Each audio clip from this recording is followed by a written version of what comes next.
So we're going to look this morning a little bit into the spiritual side of it and then nosedive into the psychological. So the big buzzword these days in New Age, post-New Age, postmodern, whatever, neo-spirituality is non-duality. And non-duality is an absolutely meaningless term. Because it's defined according to what it's not, which is duality. But if you really, from our understanding, and when you really boil it down through all the mystical traditions, it's the wisdom of unity and interdependence, which pretty much means that separation is not absolute. And this is the kind of what we realize when we awaken in a way. That our conditioning, which says that we've got a separate body, which is separate from the planet and separate from the universe and separate from each other and separate from our parents and separate from us actually, is unreal.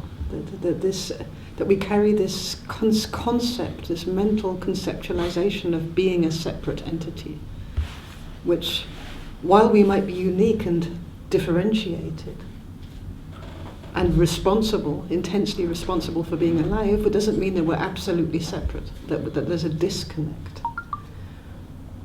However, the experience of disconnect within the field of unity is very real. It's horrible. Being ripped apart from our mother after being born and just having found her again on the outside and then to be taken away by a nurse is pretty horrific for a baby. We fall in love with each other and then we have to say goodbye in the morning and he goes off to work. You know, it's like it's always this game of separation and loneliness and isolation and reunion happening around us. So the pain of separation, the shock of separation, the trauma of separation, the separation of male from female, just that scream of agony in which the man looks at the woman looks at the man and in pain and says, it's because of you. This the other, because it was one, right? There was a oneness of male and female and the two are ripped apart, like the first cell is ripped into two and each one looks at the other and it's like, you are associated with this pain. So the pain is real. It's real in the sense that any experience is real. In the sense that if you bang your head against a wall, it hurts. It's real pain. And it has an energetic substance, an energetic effect. So in our psychological form, in our psyche, this primal pain of separation very much shows up in the energetic substance of fear and anger. And shock. Shock, fear, anger. These emotions of fear and anger show up partly because we're caught in time. So the first time that the baby was separated from his mother, it was a shock. But that shock taught him to fear it happening again in the future. So already now there's a level of fear that if the baby really relaxes and snuggles his mummy, that at any moment he could be shocked again. So the fear is based on the past, projected on what could be happening in the future, the pain that could come, the pain of the past which we could repeat in the future. It's not in the here and now. So it's already preventing that baby from snuggling his mother, from really relaxing. Because this could happen, because it happened.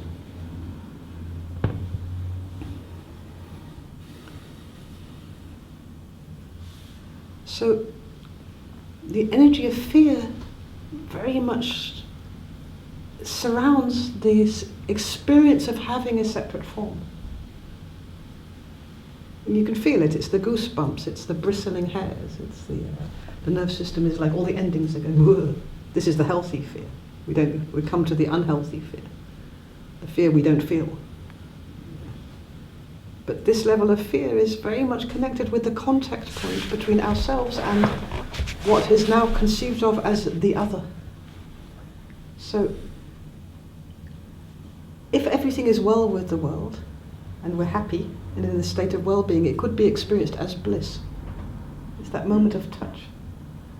But bliss can be kind of fearful too, because it can turn to pain. If the touch gets too strong, or the temperature, which is nice and lukewarm, becomes too hot, it can become unpleasant. So it's very much connected with that contact position between ourselves, this nerve system, and another nerve system, where we touch each other, or where we collide and bump into each other, or where we bump into the universe,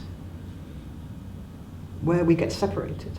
Because touch, in order to touch anything at all, you need the separation.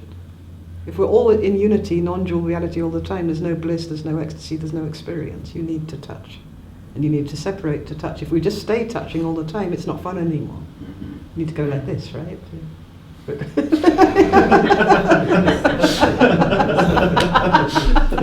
what you like. So fear is basic to sensory experience, which means it's also basic and fundamental to awakening. You like that, do you?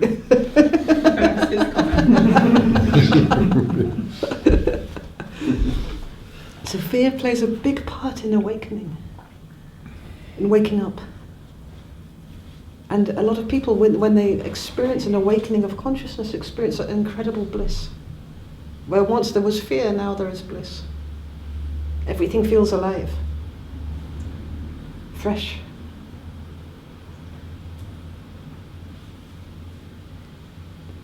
So one way we try and deal with fear is by knowing stuff. Because the shock or the unexpected pain will come from the unknown.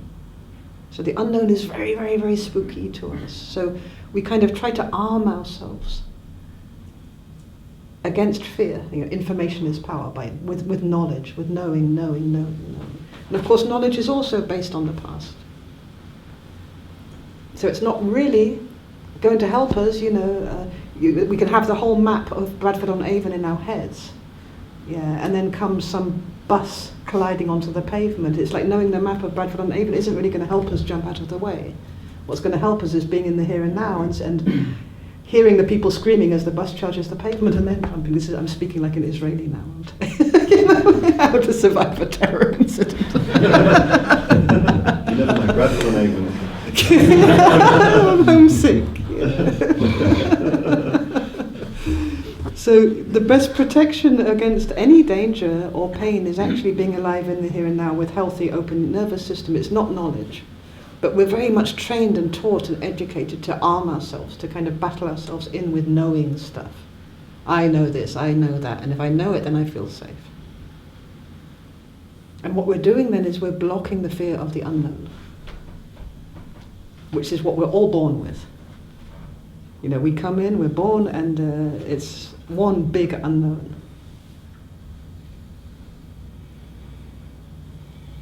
And yet, the more we block ourselves with knowledge, the more depressed we become, because knowledge is dead.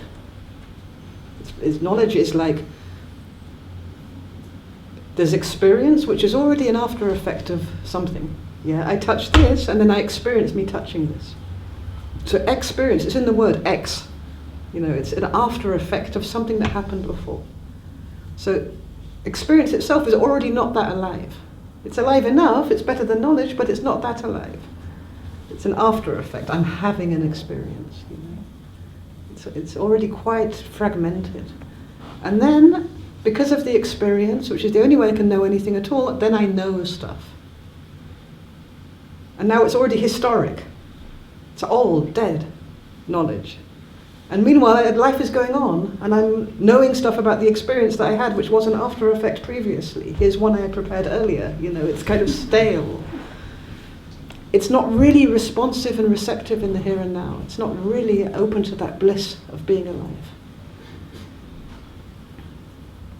But it gives us a short-term kind of sense of illusory safety, this knowledge. but it pretty much keeps us in the head and leaves the body behind. So we have one kid, one of the twins, he's like total left brain kid, and he's like all the time with knowledge. He's like an encyclopedia. You don't Google things, you Amiad them. You know, you ask the kid, and it's quicker than Google, and he comes with information. But all the time, he's so sweet. He's like 16-year-old, great big man, but he skips up and down, thinking stuff. Skippy, skippy, skippy, skippy, skippy. You hear this chicka, chicka, chicka, chicka. Wherever he goes, he finds his skip trail. Because his body gets left behind. He needs to process the nervous energy of the mental activity somehow. So the best way for him to store knowledge is to skip at the same time. It's a kind of quirk. So it's not very healthy for us to be in this false security of knowledge, because we're leaving the whole nerve system behind, and all the survival reflexes and all of those fear reflexes, and they're getting stored in the body. They're getting stored up for later. It's like a voltage, a charge of electricity which is not releasing, and it becomes pure stress or depression.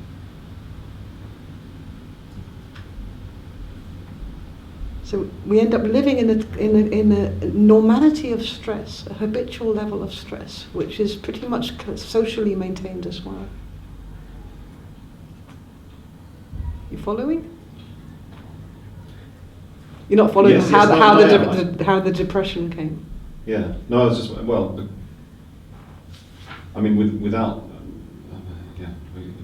going to your bus example, I mean, without knowledge of what buses and pavements are like, Yeah. there'd be nothing fearful about the experience. So it's Yeah. not the immediate experience of seeing colours on a pavement and people running around. There's Yeah. nothing fearful Yeah. about it unless you have knowledge already. So, Yeah. I mean, presumably without knowledge, you can't really. Well, there'd be some fears, I suppose, without knowledge, Yeah. but not many. Yeah. But So when a bus is coming towards you, what there is going to be, because it's already gone past other people in the whole field, there's going to be a whole energy of horror and get the fuck out of the way, something's going on. Mm. If you really think about it, feel into it, what's happening when a bus comes charging towards you. So knowing the bus and knowing the colours and knowing all of this is really secondary information to that energetic rush. You know, when the tsunami came, all the animals went up, and the humans were still sunbathing because they weren't connected to their own nervous system. The animals felt it. They said something's going shit wrong with the ocean and the earth. The whole wave pulled out, and people were like, "Oh, it's just sunshine." You know, this whole thing is coming at you. I don't think you need to name a bus to be frightened of it. If you were in that, if it was coming towards you, you wouldn't Yeah. need to conceptualize it as this is a bus. You'd be afraid because it would be encroaching upon your space. I think. I don't know. It's worth look at animals, because animals don't think like that. They don't think linguistically, but they can sense when something's going on. You know, I mean, look at Toffee. Look at how Toffee responds to certain kinds of energies. You know, without needing to name it or know it in advance. So some dude, she doesn't like him. And you may not even have the concept, I'm fearful.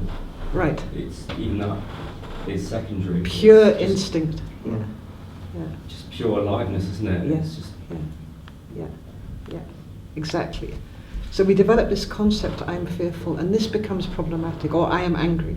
Because anger and fear, we'll talk about them a little bit separately, but also a little bit together. So the concept, I am fearful, when you say that to yourself, I'm fearful. Like, let's say suddenly, randomly, right now, I'm fearful. See, the concept is doing something to the instinct immediately. It's like a bit shameful. It's like, it's confusing about, well, am I fearful? So there's an authority issue there, because I said you should be fearful. It's got intimacy in it. It's just that concept is already screwing up the natural instinct. And fear by itself, if it's not judged, it's what you say. It's pure aliveness. It's naturalness. It's got its function.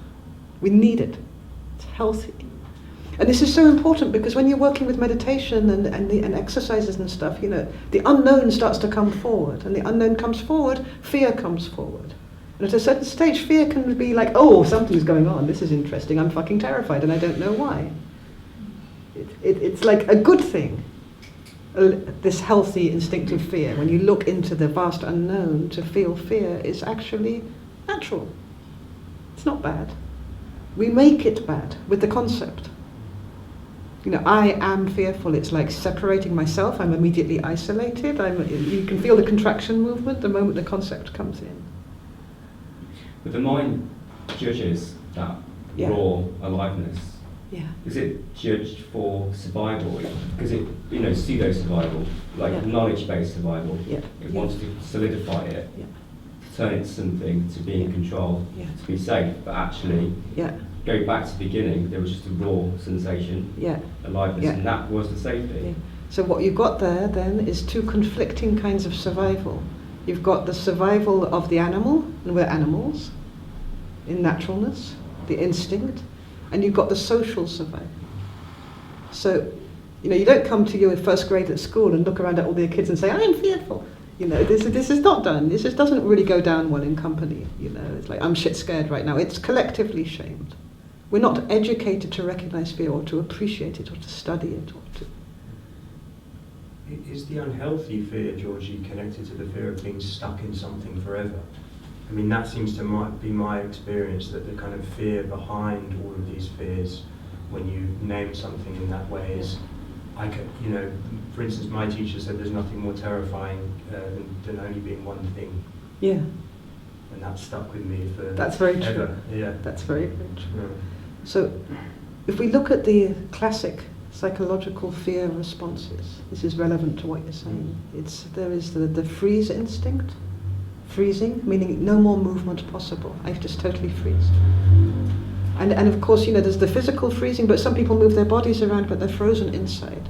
And that's the nature of an energetic contraction. It freezes it, holds it in time and space. So there is the freeze thing, which is also an anger response. Isn't it?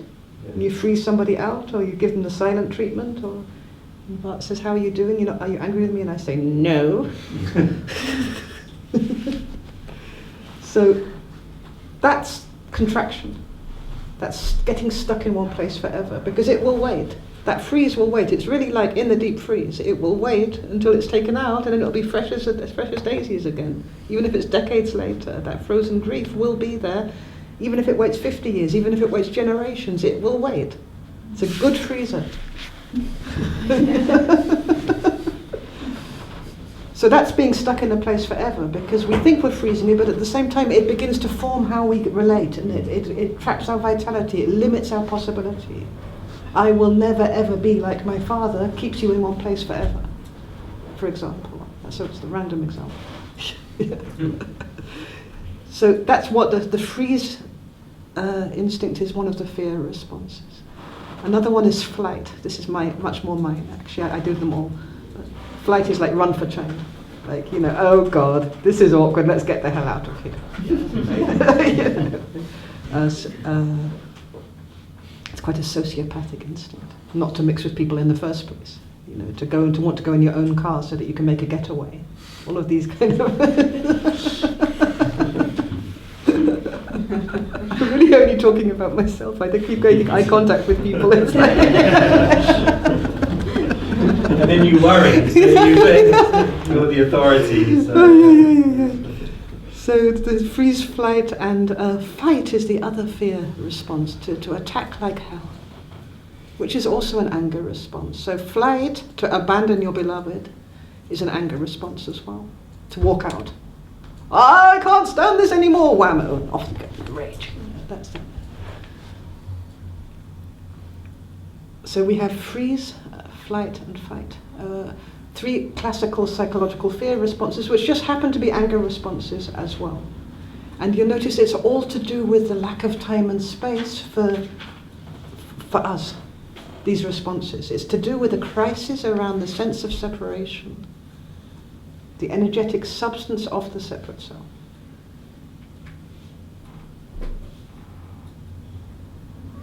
All those responses is like, how the hell do I get some space for me? How the hell do I buy some time for me? Something is like, exactly as you say, stuck in one place forever, and we need space and time desperately. And that's the nature of contraction in general. Energetic contraction is where we lose our sense of spaciousness, unbounded space, and our sense of timelessness, that we have all the time to process this. Because stuff takes time. So, in shock, there's no time. So shock is really asking, traumatic shock is really asking for time and space.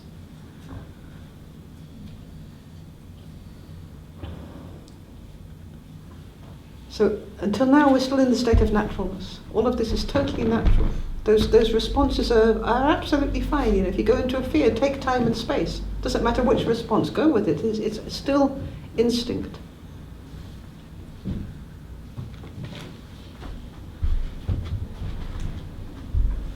Georgie, sorry, but just so that because I think I'm jumping over some of it, I might think I'd like you to say some words about, to just rewind a bit. So when you were talking a bit before about experience, which I know what you're saying, that it's actually always softly after reality. Yeah. But then you were saying that the bliss of aliveness, how is that not an experience? It's also, yes, it's also an experience, but we can narrow the gap. Right. So, sometimes, you can be in this place where, you have a fight, and then an hour later you have a feeling, and then you take a few years to process the experience. Right. And you can be, with a 2-second gap in which you touch something, and within a microsecond you feel bliss. So you can narrow the gap and make the experience more and more direct. So you move more into direct experience, right, and less into delayed, like the dinosaur that you're whacking it on its tail and a year later it says, ow. Yes. Yeah. Yeah. But it's an important point that experience is an after effect, because the real thing is happening in the unknown prior to experience. Experience is the effect of something. And we're very afraid of the unknown. And what we're trying to do now is to kind of allow ourselves to be afraid of the unknown without it being a problem. Because our conditioning is very much against the unknown and against fear and anger, against the lower chakras, against our instinctive body, our naturalness. Yeah. So, in itself, I'm fearful often, and I'm stressed often. It's no longer a problem, because there's not fear of the fear. And I don't get stressed too much about stress. Meaning, at one stage it was really, really hard to go into that busy supermarket and be surrounded by people, and it was like panic, like if I'm going to faint. And now I can go into that busy supermarket, and all the stress that's there, even on a Friday in Israel, it's crazy, they're all ramming you with a trolley and everything. There's much more space on the inside because I don't get stressed about the stress. And I don't get fearful of the fear. Like, I'm not going saying, oh God, I'm going to have a panic attack, I'm so afraid I'm going to have a panic attack, which in itself will create a panic attack. You know what I mean? It's like, if there's a panic attack, okay. And then there's not one. It's like having a Valium in your bag. If it's there, you don't have a panic attack, just knowing that the Valium is there. So there is this second degree of fear, which is when we become, and anger. So we can be angry that we're afraid. So a lot of males, for example, will because fear is so not conditioned to be acceptable, they'll feel fear and they'll express anger. Because that's manly. Fear is for girls. It's true, my wife will cry, and cry and cry and cry, and I'll just shout. That doesn't help. No, but that's our habitual way of dealing with things. Yeah. We're dealing with fear. And it's quite gender stereotype. I can cry my eyes out in a complete rage. Yeah. Like, killer tears. Yeah. Women do killer tears sometimes, right? Like really guilt it on, Like, oh, me! And you! Left me all alone! It's pure anger, it's not really fear at all. So it's pure anger, not fear? Oh, they're two sides of the same coin in a way. It's all about the crisis of being separated. In so many ways they dance together. We can be angry that we're fearful, and we can be extremely fearful about getting angry. And then angry that we were made angry. And then fearful of that. There's really this whole waltz going on between these two labels. So anger, like fear, is absolutely okay. We judge it, but if you get to the energy of anger prior to the judgment, before we say this is bad, no. It's so much like the pure vitality, pure strength, passion. It's like an old familiar friend. It's like we're taught that it's bad, and yet if we try to live without anger, we can hardly find direction. We can hardly express our truth. We can hardly stay in alignment with our own center. Is the anger also a legitimate reaction to authority structures? As in, especially as a child, there is a lot of rage that is suppressed when you are given the law and you don't want to adhere to the law, but you have no means of saying, fuck you. Yeah, it becomes a spiral, doesn't it? Because anger is so much connected with our natural vitality. And where that gets thwarted, it can often show up as anger. And if we're not believed or not trusted, if we feel one thing, we're told we're supposed to feel another. Whatever the example is, there are so many, then anger will come forward. And then we've got a second degree judgment of the anger and punishment of the anger, a demonification of the anger of the child that's in the child. Because most adults find it very, very hard to contain anger, their own or their child's. And now you take the parent and the child and you put them in a supermarket and the child starts having a tantrum and everybody else starts looking at her, oh, you've got something wrong with your child, and all, it's like you want to kill the child. And the child feels the stress of the parent and gets even more rageful. It's like horrific. Online shopping. Online shopping, and if you find yourself in that deadly situation, you pick up the child and take it far away from other people, and then you ignore it for 10 minutes. Sorry. Or whatever else works. But they go through this stage, terrible twos, when they have to kind of define themselves and find their own authority. And there is a healthy place for anger. If this stage doesn't happen, something's not going to be that resilient with the child. It doesn't have to be when they're 2, it can be when they're 4, it can be when they're 6, but the ability to be able to differentiate very much depends on this natural instinctive anger. For the child to find its own authority as a separate form depends on the free movement of anger. And 99.9% of the time it's shamed out of existence, which means we develop a fear about our own anger. We become that bad person, that essentially bad. And now and again we're good if we're lucky. But it's like Sundays we're good. It's really a kind of crippling of the basic vitality which is there in our judgment of the energy of anger. And what does it do? It creates anger, this judgment, because it's pushing the very strong Kundalini vitality into a contraction. And at a certain stage, we lose control. We just lose it. We explode, and then we can be violent. We can be nasty. We can be, passively aggressive in such an evil way, because it's not allowed. You know what I mean? So it all spills out like gas in the cracks. I'm not really talking about females now. There are some males like that. So when it's not repressed, when we're not afraid of anger or angry of anger, and it's allowed to move through us, between us and ourselves, without anybody else even getting a look in at this stage, even because we take this prison home with us, we take it to bed with us at night. It's not, we don't actually need other people to keep this system of forbidding anger alive. Anger and other emotions, but especially anger.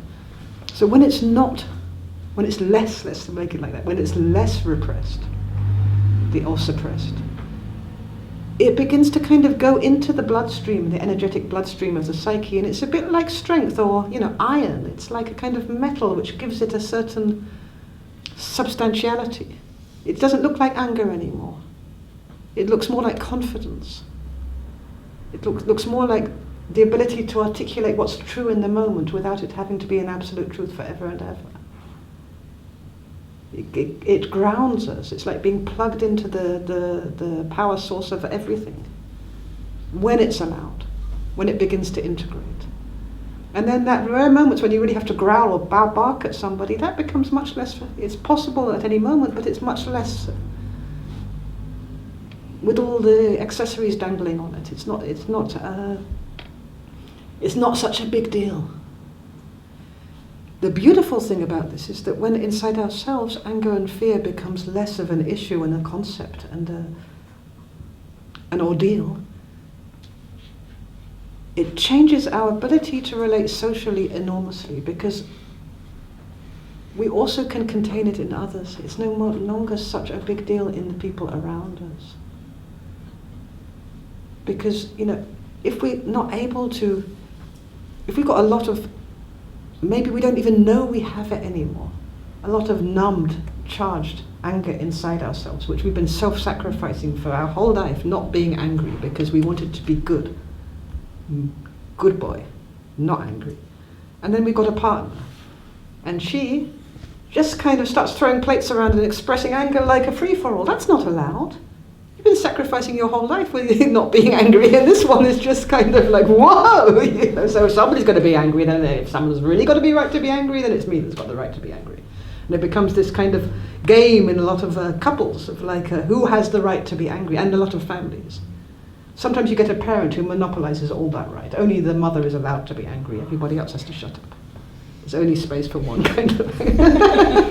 Ironically, you meet that anger which erupts with anger. Yeah, exactly. You're not allowed to be angry, you have to be good. Yeah. You have to keep it, numbed, frozen. Yeah. You see it in someone else, and then you're angry that they're angry. Exactly. So you've got the whole thing going on. Yeah. And so your kid comes and she's having a terrible too, and then you scream at her that she should control her. You should control your anger. Right? We fight anger with anger, and you see it in the schools, you see it in the classroom. So best is that we all agree that nobody ever be angry and everybody always be nice, and then you're Dutch. So are you saying if you respect your own anger, you can also respect if you growl at somebody and they growl back, then there's a kind of mutual, okay, there's an allowance of it. There's an allowance of it, and what we're moving towards is an ability to relax inside our basic instinctive body, the lower three chakras. So there's a precise formula with everything, not just the bad stuff, but the good stuff too. The degree to which we can allow ourselves freedom is exactly what we will give to the other. And it's the same with anger. The degree that we have found peace with our own anger, we will have the same peace with the anger of another person. Which means that when that person really is in trouble, and sometimes people need to release a lot of anger, we're able to support them in that as a therapist, as opposed to running for China, freezing, referring them just to somebody you don't like. Can I ask a question about anger? When you feel that anger, like, is there an element of that needs to express to process, or can it always be processed just through holding it? Yeah. The only way to allow it to process is by not holding it. Just letting it move, because by itself it will move very fast and it will seem like it go on forever, then suddenly it's gone. But that's not so easy at first. Well, as in just feeling it, or actually so take it back a little bit. It's an illusion that we don't express anger when we don't express anger. We always express anger when we're angry. You know what I mean? Even if you're like, I'm happy, you're expressing anger in that moment, right? So what you mean is to verbalize. Yeah. Or to hit somebody. Yeah. Become violent. Yeah. And or to move, or exercise, whatever. To sublimate it. Yeah. The vitality. It's all of this is possible according to what feels right for you in that particular moment, what you're able to contain. So all of those are supportive things, to go for a jog, to run, to scream at your husband, if he's able to take it. But that can be dangerous, because then it creates a whole spiel. Yeah. At a certain stage, and this is probably true for everybody, at a certain stage it's very important to have that moment where you're allowed to totally talk about why you're angry, to be angry, and to have it accepted by another human being. This can be incredibly healing. To not be judged in our anger by another human being, and that's something we can't really do alone. Because it is a social instinct.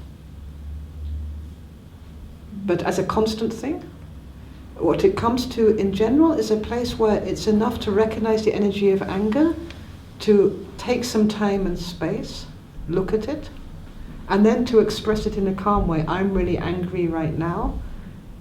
It's about me. I am not quite sure what it's about inside me, but it's not your problem, but I'm really pissed right now. Can I have some time and space? This is probably the healthiest way in relationship to express it. And then you go with your fight, flight, fight. Lock yourself in your room for a while, take some time, go for a run, discharge your energy like that, and to get a better insight into what's been hurt. Because anger is an effect of something. We get angry like that, like real big anger. We get angry because 2 seconds before the anger rose up, something was touched, which hurt like hell. Anger is a protection. And at any moment we can rewind backwards with our memory, memory of experience, and just see what it was that was touched in us. What did our partner do? Where did they touch? What happened in the circumstance? Where did it touch us inside ourselves, which was so unbearable that this flame went up? Because while the flame is totally fine, this place where we're wounded, it's very, very worthwhile for us to know about where we're vulnerable. Right? That place. This is going to take us a long way. So in that, anger can be a teacher, not in itself, but in what it is that hurts so much. You know, if you've got an open sore here, you want to know where it is so as not to, also socially, it's helpful to know where we're wounded and to know where we get triggered. Okay. I'm just thinking about when I'm like pacing through the fields when I was off the thing. So there are the two. Like obviously there's the taking responsibility and not making it a game with somebody else. But there is also the physical. Like when I'm coming off the morphine and you feel that it's coming from that place. Like that in itself then touches something, which is one. Yeah. But there can also be, like apart from the fact you're coming off morphine, but there's also, it does create that vibrational energy in the body, doesn't it? That then you're talking about. That it's like two things are required: the discharging of the. Yeah. So it really, really depends on like following what the body wants in the moment, because each moment of anger is unique, in a way. You know, sometimes you can be so angry, even without the morphine withdrawal, that the whole body starts to shake. And you're going hot, cold, the body's shaking, just in a state of shock. There's so many different anger responses, which is totally different from the long-term resentment. I mean, anger is such a big word. There's so many different types of anger that we just call anger, and none of them are allowed. Frustration, irritation, passive aggression, active aggression. There's actually a technique called TRE, which tension release exercises, which actually induces a tremor to release that. So a tremor is not pathological. It's not a bad thing. It's actually body's natural way of releasing that tension. It is the reaction, the angry reaction you're talking about, the outburst of anger nearly always, I mean I can only speak from personal experience, but related to some kind of forbidding or some kind of boundary being crossed from another person, and the reaction is always then one of rage. You know, kind of, at least, that's my experience. I feel it's true for most people. I think on one layer, absolutely, but on another layer, it's like, when you really, really become intimate with the energy of your own anger, it's like it's been with you for lifetimes. It's like an old friend. Meaning, it's not a wounded thing, it's a natural thing. It's part of your essence in a way. It's like, not in its expression and how it plays out, but it's part of the atmosphere. It's part of the soup of who we are. There is a familiarity and an antiquity in the living energy of pure anger when it's just still, when it's in stillness. Meaning not when it's activated and protecting and gone to work. Project. Yeah. But on the instinctive level, it's all to do with boundaries, borders, and the right to put boundaries and the right to remove them. And of course, one of the big signs of it being about boundaries is when our boundary is violated, one of the anger responses immediately violates other people's boundaries. Which is why it becomes so very, very important to do this kind of work where we begin to take emotional responsibility. You can say, this is my anger, it's got nothing to do with you, I need to put a boundary. As opposed to going into a violation of other people's boundaries because we feel violated. And there's no end to that. And then we feel guilty and ashamed, and we've got the whole kind of shit roll going on. Everything activated. So when you say it's better to calmly express it, so is that sort of harm minimisation in that it's better to punch back than punch another person? Or is it not a good idea to punch back because it's still quite aggressive? It all depends how you do it, isn't it? If you can really say, I'm feeling really, really angry right now, it's nothing to do with you. Then it's the other person's responsibility to believe that it's nothing to do with them. Some people don't want to believe that. But in terms of actually releasing the anger in yourself, whether that's going for a walk or a jog or exercising, it needs releasing in a calmer way. The voltage. It doesn't have to be calm way as in meditating and doing nothing. No. There needs to be some movement. You can beat the shit out of a pillow. You can take It's pictures of better Bibi to- Netanyahu and throw Exactly. tomatoes at it. So it's better. So it's all right to hit a pillow or punch back. Yeah. What do you have to say? You know, the first thing is anger, when you look at it, and fear are two and the same. I totally agree to Georgi with this. But then we get angry because we feel unsafe. And we get fearful when we feel unsafe. This is the start. There is something which is unsafe. And then when you look to anger, anger is to defense against what is unsafe. I've just followed Georgi totally. And so we put a border, we say no. This is the anger. The most simple way to express anger is just saying no, I don't want this. And this can be totally friendly. So if you say to me, no, I don't want this, and I push on, I said, yes, but. So what's happening? You start to feel more unsafe because your boundary is not recognized. So if you are in your defense already, if you are already in anger, you get more angry. And if I say to you then, you shouldn't be so angry, just be calm and listen to me and do what I want. So what will happen? You probably explode. You break my nose. No, he's English. He would get very quiet and walk away and never come back. You just get the punch back. You said that the Dutch people were very quiet. Did they learn it from? You find cyanide in your water. You get more angry. So this is the same if you push a person and the person says, please don't push me, and you go on pushing. At a certain moment the person will, you can let everybody explode. And so part of it is that we get more and more angry because we are not affirmed, not recognized in our anger. But the anger is not really about the anger is really about the border you put for yourself to feel more safe.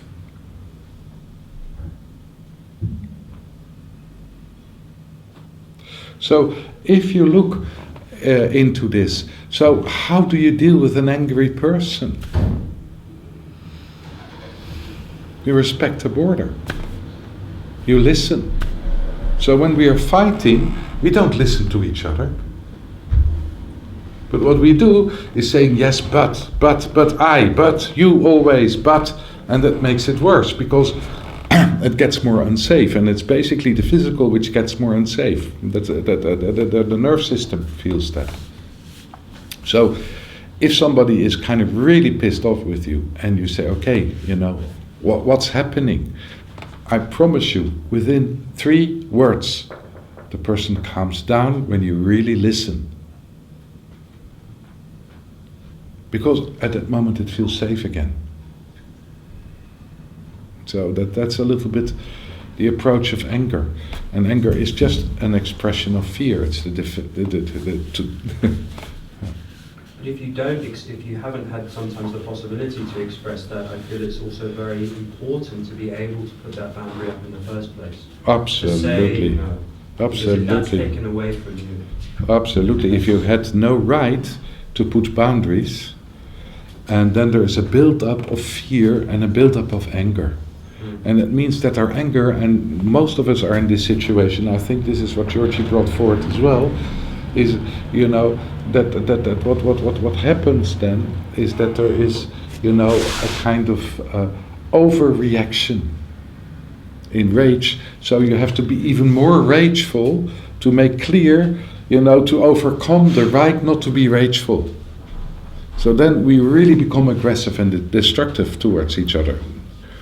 Because, you know, there is such a fear that the other person will put a border on your rage, that we get so rageful, we make so much noise, or we get so kind of aggressive, that the other person is not able to respond anymore. And this is often what we have in screaming rows. Who is the strongest? Who has the right to be angry? It's not about, you know, borders anymore, it's about the right to be angry. So I got the right to be angry, and you shut up. Be in your corner, where you belong. And then everybody humiliates that one that does the rages. Exactly. And basically talks about him behind his back and ostracizes him from the family. It's often, there's a kind of classic family pattern, actually, when you look at it. Sorry, go on. So would you say that, so disconnection, you feel separate, people feel separate, and then the primary feeling is anger, fear, and then from that do all the other feelings? No, I'd say that anger and fear is a primary instinctive emotion, but that's there in naturalness, and you look towards the animals, you look towards a dog barking to protect its territory, or... Is that from the feeling of disconnection? No, it's primary to naturalness. In naturalness we are angry and we are fearful, and it's just part of the vast tapestry of experience, and we need it. Because we are differentiated, there is a kind of preservation of the separate form, even though we're not ultimately separate. But then, in the agony of separation, we get the other layers, the anger of the anger, the fear of the fear, the energetic substance of the separate self, which often is completely numb. It's made often of anger and fear all around here. Our sexuality is all tied up with anger and fear as well.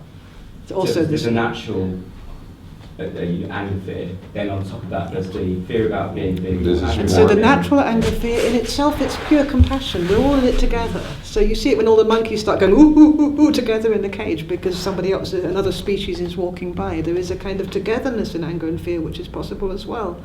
It's transpersonal. You know, meaning if you go into a room when everybody's very, very angry, your whole body, through the mirror neurons, is going to go into anger responses as well. It's very tribal, it's very instinctive, it's very collective, and it's very natural. It becomes a curse and a psychological suffering and a torture and an energetic blockage throughout the whole kind of gap between ourselves and the other human being when it's denied and judged, meaning repressed and suppressed. Not only in ourselves, but in others. The so-called civilized society that goes around crusading and butchering people, having wars, Holocaust, genocide, that one. Yeah. So that's from a social perspective, like the ideal, you know, you contain it, you're met, it discharges, whatever. Obviously life is not always like that, in terms of even if you do feel a sense of containment yourself, you're still surrounded by alternative aspects of being met or not. So just from a purely energetic perspective, like an animal, like you were saying, goes and shakes and discharges, there is a vibrational component to the experience. So you're saying that if you say, okay, this is mine, I take responsibility for this, I go into the aspect of it where I'm triggered or whatever, but there is still the aspect of then going for a walk or doing something or maintaining that energetic thing that also feeds into the experience of that energetic movement. Or you're saying just by what you were saying, just by meeting that part, feeling witnessed, somehow it discharges itself. If anger is has the freedom to move, and that means, you know, with your children you have this a lot. You know, children move over a border, you're angry for a moment, you put a border, the children understand it, and yes, mommy. And the moment they understand that you're seen in your anger, you're seen in your border, it's respected, there is forgiveness. Forgiveness comes from anger. Yeah, but when that doesn't happen, because that's the ideal. And then you have to forgive. That's how our mind is working. That doesn't work. So that means that you are not seen in a border, and that's adding to your feeling of not being seen. This is adding to your feeling of being rejected and the fear of rejection. This is adding to your aggression and to your anger. There is no way to do it in a different way. So what we do inside then, if this is happening and we have to contain our anger, we are angry with another person and we start to separate more from the person. It's more difficult to open up. The togetherness gets lost. And if this is happening a lot, more and more togetherness is lost. And more separation takes place. We cannot move around anger. We cannot. We have to process it one way or the other. We need to talk about it, even if it's totally years later. You know, it's also in the relationship with our parents. You know, our parents go over our borders. We're very much hurt by it. We are angry and we are fearful, basically.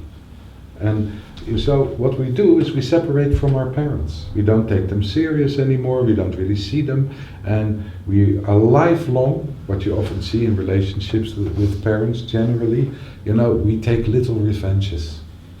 So when they get older and more weak, we start to control them instead of them controlling us. You know, you see a lot of playing out. And on basis of the pain, the inner pain of not being recognized, not being seen, and where we were hurt because we had no right to be hurt in the end. And that gives a rage, a very deep rage. So where is because what you're talking about requires requires the witnessing. But in some situations, I mean, that's just not possible, is it? So there is the self-management. Exactly. So how does that, energetically, what is the process of that?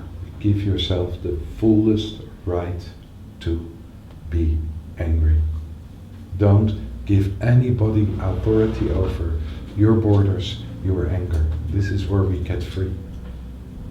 So it doesn't mean that you have to express it, that you have to kill somebody or break noses all the time. But, you know, basically where we are not grown up is that what Georgi said, we don't take full responsibility for our anger. We're still fishing with the other. Do I have the right to be angry? Or if you have the feeling that you don't have the right to be angry, you give reasons why you are angry. But anger is irrational. The only reason why you're angry is because something went over your borders. And our borders are not kind of, you know, like the borders of a country. Our borders are really moving all the time. Sometimes you can handle a lot and sometimes you can handle almost nothing. And with one person, you know, he can walk over your grave, and another person is allowed to come into the churchyard. You understand? So it's so different where our borders are. So the main thing is to take full responsibility of your anger. See that you feel unsafe.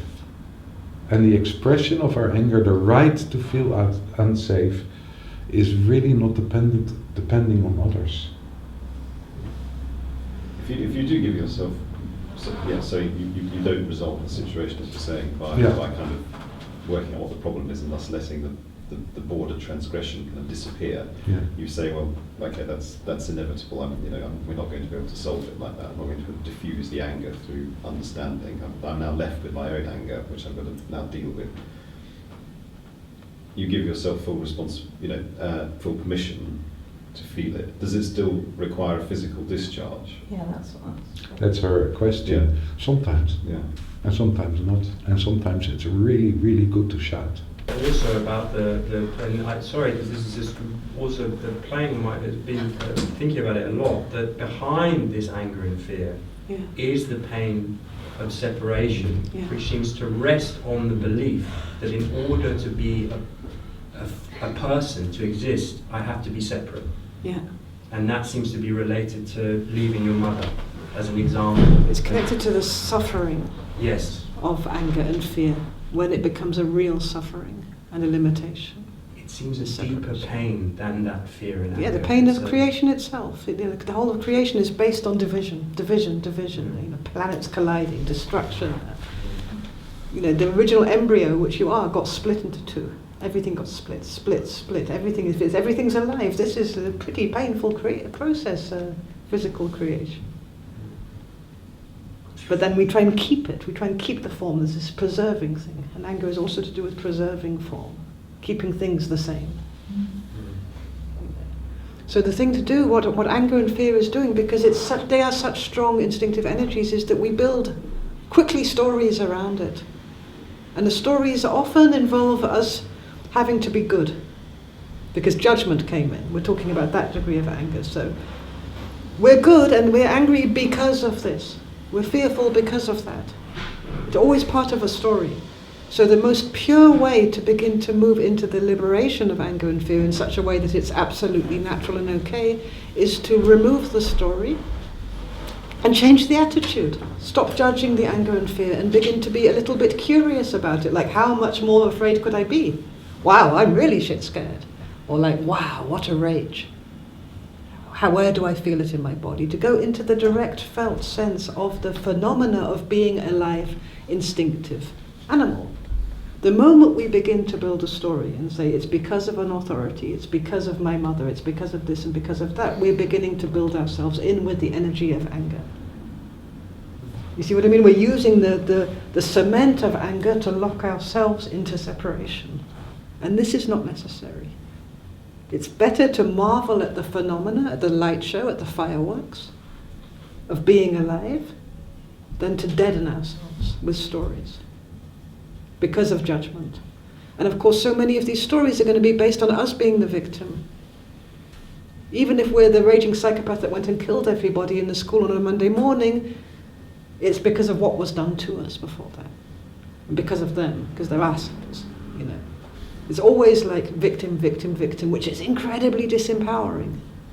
So anger is really connected with our power sources, with our vitality. So the moment I say, I'm angry because of him, I've given him all my power. He now has total power over my vitality. I'm angry because of the government. I just gave it to Boris Johnson. Emotional responsibility is empowering in that it might be a suffering in the first instance because I'm suffering this anger and I don't want to be this bad, nasty, evil, rageful person, but at the same time, at least it's with me. And I can begin to experience it as a living being in its purity. That's the authority issue. And you give your power away to others. I think it's really, really, really, really, really, really important also to understand that we get angry and fearful because there is this feeling of being not safe. Yeah. This is where we take responsibility. You know, you're angry because you don't feel seen, you feel unsafe because you're not seen. But the feeling that something inside ourselves is not allowed to be there. And that's unsafe. It's conditional. You understand what I'm talking about? So this feeling of unsafety, that's where we need to go back to. We need to look, where do we feel unsafe and what is needed? And this is not mental. This is pure experiential. That can go very quickly. What is needed to feel safe? And sometimes an explosion of anger is needed to feel safe. Anger is not there for nothing. It's also part of our natural makeup. You know, if somebody is grabbing your child and hurting your child, you know, as an example, of course you can say, you know, let's solve this peaceful. Please don't do that. This is not what your whole system is doing. Your system will come with the strength and the power to stop it if you're free. And with the minimal amount of hurt to the perpetrator. You understand? Our system is really quite precise, and anger and fear are not cruel in itself if they're expressed naturally.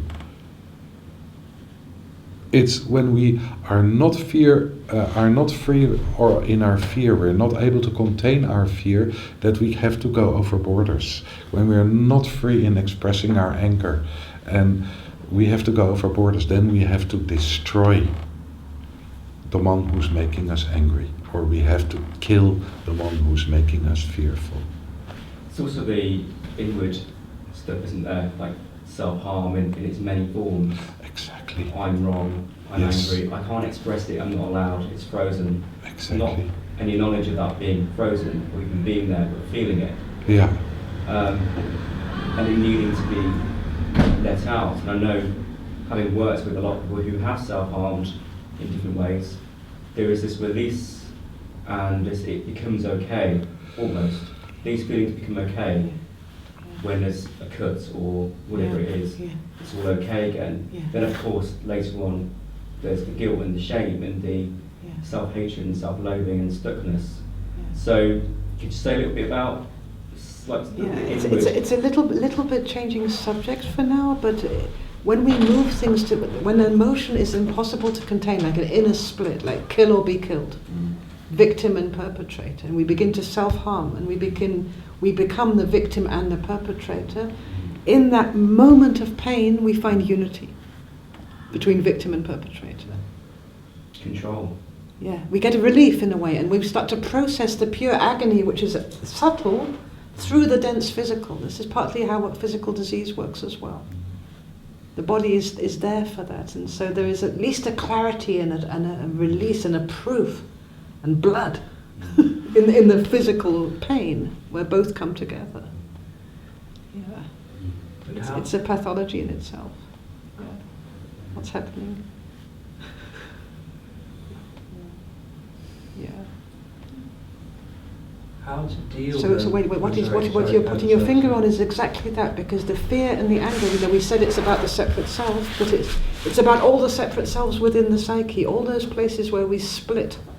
One side of ourselves is fighting another side, where we're competing against ourselves, where one part has the right to exist and the other part not, like the fearful one and not the angry one, or the other way around. And it's totally logical. Yeah. Like I've said, why on earth do I have these conflicting feelings? Exactly. It makes no sense. Yeah. It's delusional. It's crazy. And the conditioning is that we're not allowed to have these splits. So we're split up like hell, and we are not allowed to be split. We have to be this unified form that makes sense. And that conditioning means we can't be angry and in love at the same time. We can't love and hate at the same time. We can't feel peace and be in incredible rage at the same time. We can't be good and bad at the same time. And this is again what you were talking about, getting stuck in one position and not being open, allowed to be alive in the field of multiple possibilities. So just to round it up again, because we need to take a break soon. Fear and anger are dancing here always, especially as things are, and psychologists have designated collective fears. So the collective fears, which you could also call collective angers in a way, is the fear of insanity, which we talked about yesterday. Yes, so we all have this as a basic instinctive fear, or a rage at insanity, the rage of insanity. The fear of sexuality, the sexual other, the unknown of the other, gender, or of our own sexuality. The fear of illness, getting ill, head lice. No, I'm not afraid of it. Been there, done that. But yeah, and the fear of death. Those are the four traditional collective fears. You can add to it. Bart loves to add to it, and it's like a meta fear which covers all the others. Is the fear of rejection. Just because the pain of rejection, and again that separate self stuff, is so incredibly difficult to contain. It's like a knife wound in the sternum. It's like the knife in the chest or in the back. So we do a lot.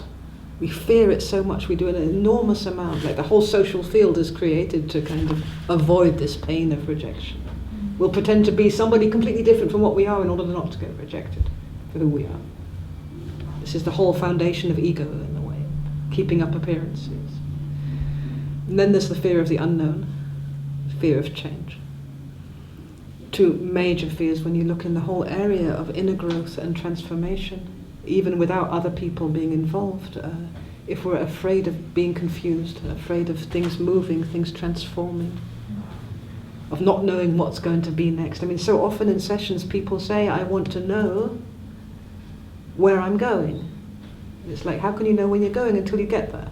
You know what I mean? You want to know in advance how you're going to look when you're healed before you agree to be healed. So the fear of being the unknown is very, very important to find peace with that. Otherwise it's very hard to grow, to develop. It's like the child saying, I won't become a teenager till I know what I'm going to look like and my tit size and everything. I want to know that before I agree. It's not in the package, is it? I mean, some people think that before you're born you can come with all these conditions, but I don't think so. I think you step into the unknown constantly. And of course that's completely connected with the fear of death, the fear of illness, the fear of rejection, and all the other fears.